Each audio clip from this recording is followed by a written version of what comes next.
월요일 새벽 예배를 하나님 앞에 올려 드리겠습니다. 다니엘서 6장 19절에서 28절까지의 말씀입니다.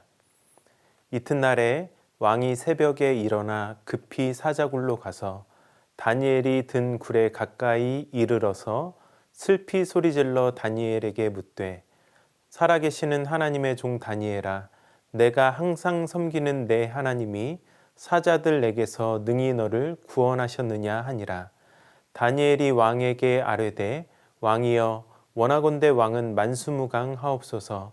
나의 하나님이 이미 그의 천사를 보내어 사자들의 입을 봉하셨으므로 사자들이 나를 상해하지 못하였사오니 이는 나의 무죄함이 그 앞에 명백함이오며, 또 왕이여, 나는 왕에게도 해를 끼치지 아니하였나이다 하니라. 왕이 심히 기뻐서 명하여 다니엘을 굴에서 올리라 하매 그들이 다니엘을 굴에서 올린즉 그의 몸이 조금도 상하지 아니하였으니 이는 그가 자기의 하나님을 믿음이었더라. 왕이 말하여 다니엘을 참소한 사람들을 끌어오게 하고 그들을 그들의 처자들과 함께 사자굴에 던져넣게 하였더니 그들이 굴 바닥에 닿기도 전에 사자들이 곧 그들을 움켜서 그 뼈까지도 부서뜨렸더라.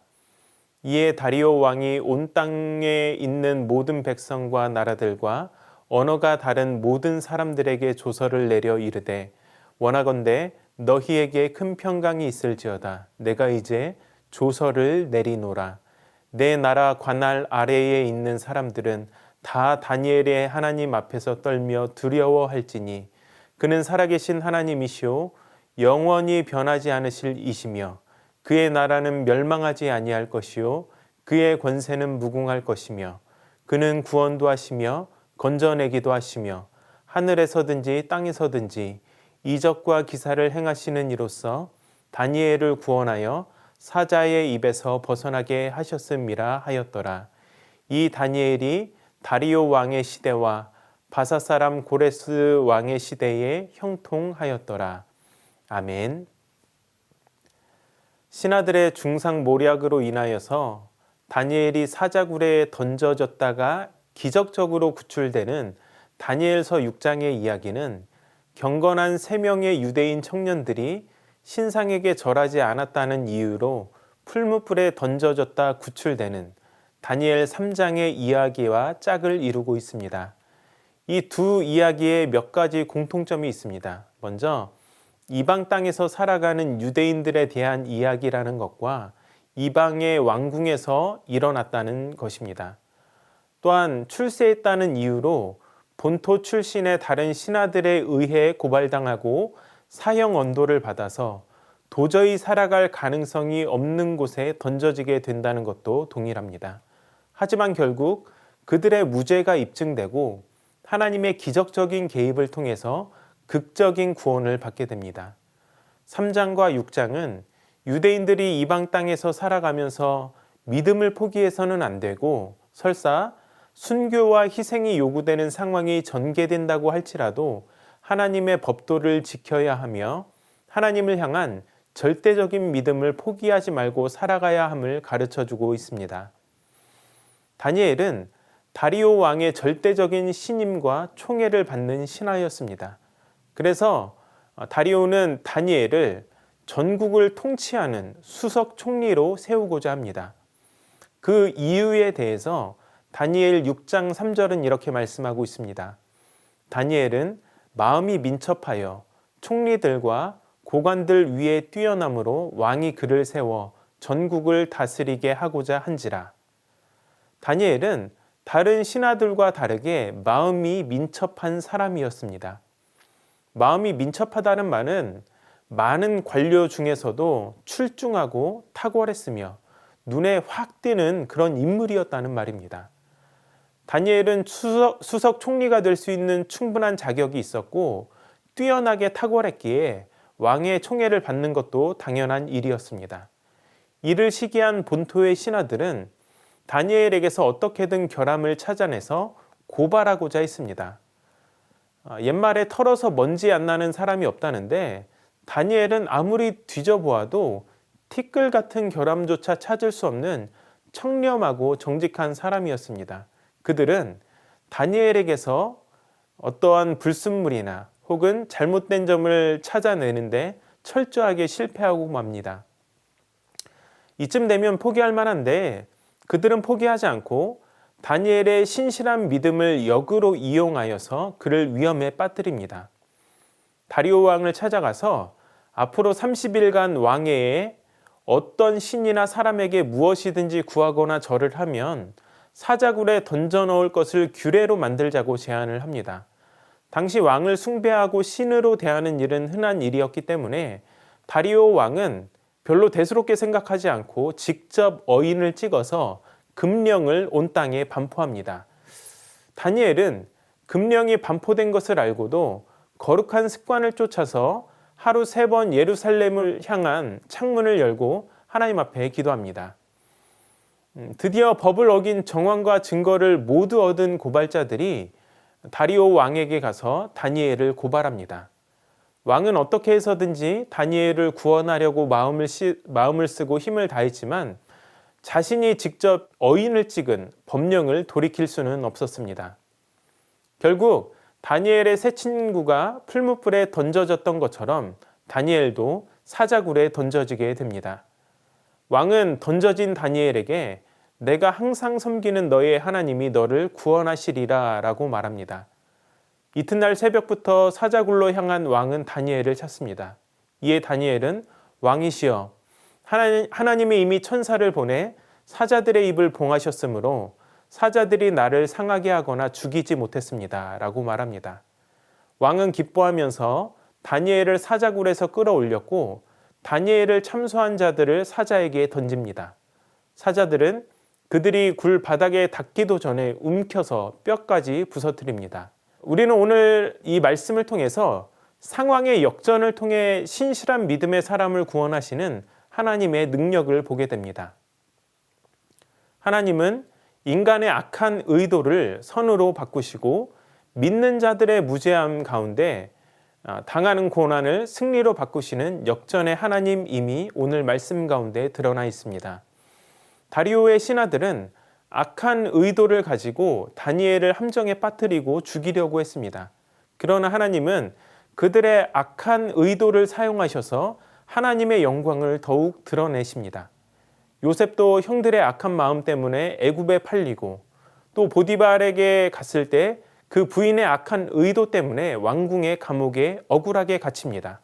그러나 하나님은 이러한 악한 의도를 선으로 바꾸사 요셉을 총리로 세우시고 더 큰 하나님의 뜻을 이루어 가십니다. 우리 예수님의 십자가도 마찬가지입니다. 이스라엘은 구원자이신 예수님을 죽이고자 하는 악한 의도로 십자가에 못 박고 죽였지만 하나님은 오히려 이를 사용하셔서 구원의 십자가가 되게 하십니다. 내가 선한 일을 이루어 나아갈 때 악한 의도에 부딪히게 될 수 있습니다. 다니엘은 다른 신하들과는 다른 탁월함 때문에 미움을 받았습니다. 탁월하다, 이것은 눈에 쉽게 띈다는 의미이기도 합니다. 나는 전혀 악의가 없어도 나의 탁월함을 질투하고 미워하고 싫어하는 누군가 있을 수 있다는 사실을 늘 기억해야 합니다. 근데 그럴지라도 중요한 것은 흔들리지 않고 하나님께서 원하시는 순종의 삶을 묵묵히 살아가는 것입니다. 그러면 억울한 일을 당하거나 모함을 받았을 때 그것을 역전하시는 하나님의 은혜를 경험하게 될 것입니다. 왜냐하면 하나님이 사랑하는 자, 곧 그의 뜻대로 부르심을 입은 자들에게는 모든 것이 합력하여 선을 이루기 때문입니다. 합력하여 선을 이루시는 주님을 온전히 믿고 세상의 불의와 타협하지 않으며 신실한 믿음의 순종을 이루어갈 수 있는 저와 여러분이 될 수 있기를 주님의 이름으로 축복합니다. 또한 우리는 다니엘을 통해서 믿는 자의 고난에 대해서 생각해 보게 됩니다. 오늘 말씀은 우리에게 믿는 자들이 삶 속에서 잘못을 저지르지 않았음에도 불구하고 고난을 당할 수 있다는 사실을 알려주고 있습니다. 요셉이 그랬고 다니엘이 그랬습니다. 분명한 것은 하나님께서는 고난을 통하여서 더 큰 하나님의 뜻을 이루어 간다는 사실입니다. 이것이 가장 극적으로 나타난 것이 예수님의 십자가입니다. 많은 경우 우리는 우리의 고난을 우리의 개인적인 잘못 때문에 그 결과로 겪게 되는 경우가 많습니다. 또한 죄 많은 세상 가운데 살기 때문에 필연적으로 겪게 되는 것들도 있죠. 환경 파괴를 인하여서 그것 가운데 어려움을 겪는 것과 같은 그런 일들 말입니다. 그러나 오늘 말씀을 통해 보는 것처럼 특별한 이유 없이 성도의 삶 가운데 고난이 올 수 있습니다. 이는 대개 하나님의 더욱 크신 목적이 있기 때문이라고 생각하시면 됩니다. 믿는 자가 이유 없이 질병의 고통을 당하기도 하고 교통사고로 죽기도 하고 자녀를 잃기도 하고 사업이 순식간에 망하기도 합니다. 분명한 것은 거기에 우리가 다 알 수 없는 하나님의 더욱 크신 목적이 있다는 것입니다. 고난 당하는 순간에는 모를지라도 오랜 시간이 지난 후에 우리가 알게 되는 그러한 것들입니다. 성경을 통해 우리가 알 수 있는 것은 이런 모든 인생의 고난 가운데 반드시 하나님의 더욱 크신 뜻이 숨겨져 있다는 것입니다. 사랑하는 여러분, 우리의 모든 삶이 주님 안에 있는 줄 믿습니다. 그 사실을 기억하면 얼마든지 견뎌낼 수 있습니다. 고난을 통하여서 더 큰 역전의 승리를 이루어 가시는 하나님의 은혜가 있음을 기억하며 주님을 끝까지 신뢰할 수 있는 우리 모두가 될 수 있기를 주님의 이름으로 축원합니다. 말씀을 기억하며 다 함께 기도하시겠습니다. 인간의 악한 의도를 선으로 바꾸시는 하나님을 믿고 의지하고 신뢰하게 하여 주시옵소서. 고난을 통하여 더 큰 뜻을 이루어 가시는 역전의 하나님을 소망하게 하여 주시옵소서.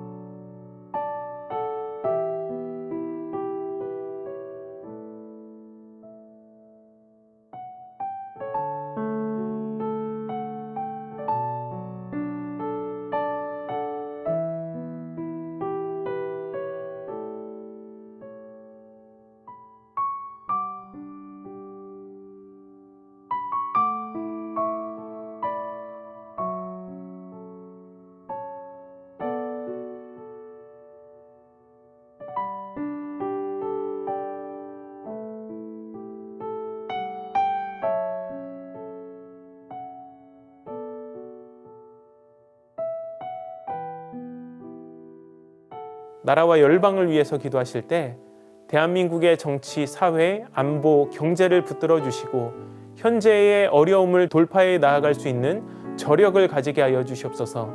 러시아와 우크라이나의 전쟁 여파로 어려움 가운데 있는 유럽을 기억하여 주시고 속히 전쟁이 끝날 수 있게 은혜를 허락하여 주시옵소서. 에티오피아의 가뭄과 분쟁이 속히 해결되어 영양실조 등으로 죽어가는 어린 생명이 더 이상 발생하지 않고 국제사회가 어린이들을 위한 긴급하고 적실한 의료 및 식량 지원을 계속할 수 있도록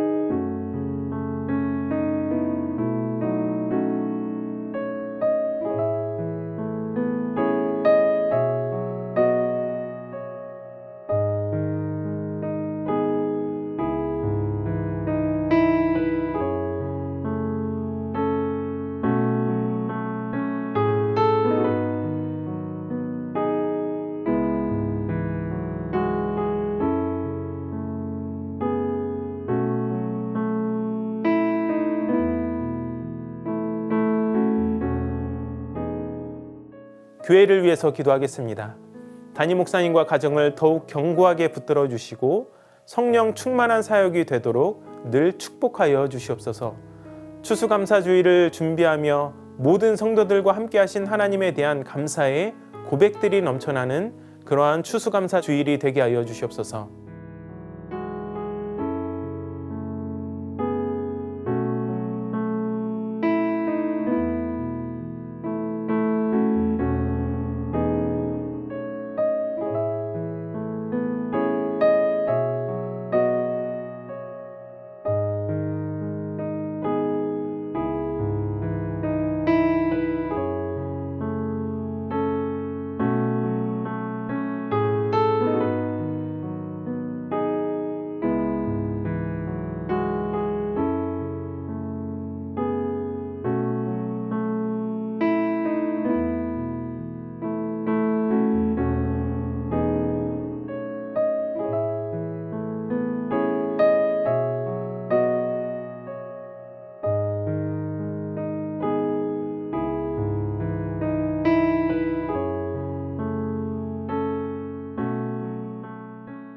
선교사님들과 환우들을 위해 기도하겠습니다.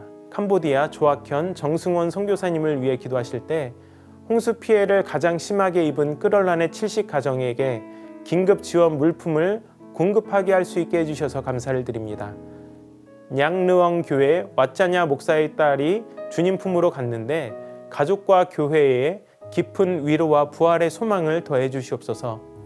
11월 16일부터 18일까지 FCC의 교회 연합 수련회 위에 말씀과 교제의 은혜를 부어주시도록 끄돌 가정교회 홍 아주머니가 말씀의 지식을 통해 버리지 못한 옛신앙과 멀어지게 해주시도록 말씀 훈련 중인 피란, 차이, 쏜, 보파에게 삶의 변화가 일어나고 구령의 열정이 생기게 하여 주시옵소서. 문현자 권사님, 권호순 권사님, 이민환 권사님, 신혜남 권사님, 추명우 성도님, 추승민 형제님, 이춘실 집사님, 김인혜 집사님, 최혁기 성도님, 이길태 집사님, 김찬준 집사님, 김영자 권사님, 정순근 권사님, 김봉남 권사님, 김광순 집사님, 박문천 집사님, 노성빈 형제, 최혜랑 집사님, 아버님, 이 시간 선교사님들과 환우들을 위해서 기도하시고 개인의 기도로 하나님 앞에 나아가도록 하겠습니다.